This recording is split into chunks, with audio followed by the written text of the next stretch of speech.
தமிழகத்தில் மாநில தேர்தல் ஆணைய செயலர் உட்பட 7 IAS அதிகாரிகள் இடமாற்றம் செய்யப்பட்டுள்ளனர்.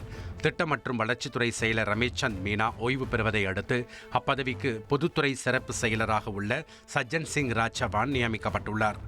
தமிழ்நாடு மாநில தேர்தல் ஆணைய செயலராக இருந்த கி. பாலசுப்ரமணியம் பொதுத்துறை கூடுதல் செயலராகவும், உள்துறை கூடுதல் செயலர் ஸ்ரீ வெங்கடபிரியா மாநில தேர்தல் ஆணைய செயலராகவும் நியமிக்கப்பட்டுள்ளார்.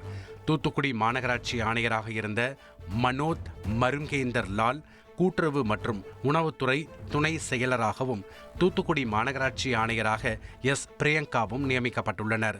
தமிழ்நாடு தொழில் வளர்ச்சி நிறுவனத்தின் டிட்கோ செயல் அலுவலராக ஸ்வேதா சுமனும், சமூக நல இயக்குநரக கூடுதல் இயக்குநராக ஷரண்யா ஹரியும் நியமிக்கப்பட்டுள்ளனர்.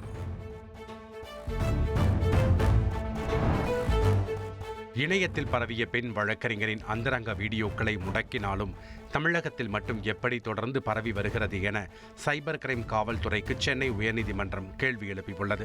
பெண் வழக்கறிஞரின் அந்தரங்க வீடியோக்களை இணையத்திலிருந்து நீக்க கோரி அவர் தொடுத்த வழக்கு சென்னை உயர்நீதிமன்றத்தில் மீண்டும் விசாரணைக்கு வந்தது.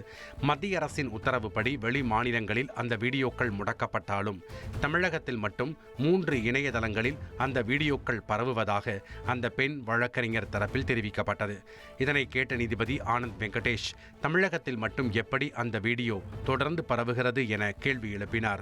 மேலும் அந்த வீடியோக்கள் இடம்பெற்ற இணையதளங்களை முடக்கவும் நீதிபதி உத்தரவிட்டார். வழக்கின் அடுத்த விசாரணை செப்டம்பர் 11ஆம் தேதிக்கு ஒத்திவைக்கப்பட்டுள்ளது.